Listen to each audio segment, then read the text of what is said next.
எல்லாரும் ஜெயிக்கிறாங்களே, என்ன மட்டும் எதுக்கு ஆண்டவரே இப்படி அடிக்கடி தோற்று போக பண்றீங்க அப்படின்னு யாராவது கேக்குறீங்களா? நீங்க பயப்படாதீங்க. நீங்க அடிக்கடி தோற்று போவதற்கு காரணம் உங்க இருதயத்தை கர்த்தர் பலப்படுத்துறாரு, உங்களை ஸ்ட்ராங் பண்றாரு.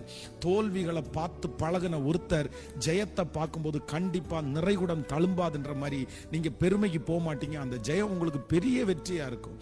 ஆனா இன்னொரு விஷயம், சிலர் என்ன பண்ணுவாங்கன்னா அவ்வளவு ஜெயிச்சிட்டே வருவாங்க, ஒரு தோல்வியை பார்த்த உடனே இவங்களால அடுத்த ஸ்டெப் எடுத்து வைக்கவே முடியாது. ஆண்டவருடைய பிள்ளைகளுக்கு கண்டிப்பா இதுல நீங்க ஒரு ஞானத்தை கர்த்தரிடத்துல கேட்கணும்.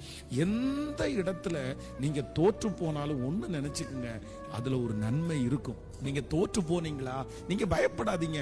உங்களை ஜெயிக்க பண்றதுக்கு ஆண்டவர் வல்லவரா இருக்கிறார். வேதம் சொல்லுகிறது, நீதிமான் 7 தரம் விழுந்தாரும் 7 டைம்ஸ் நீங்க ஃபெயிலியர் ஆனாலும் 70 டைம் நீங்க ஃபெயிலியர் ஆனாலும் உங்களை மறுபடியும் தூக்கி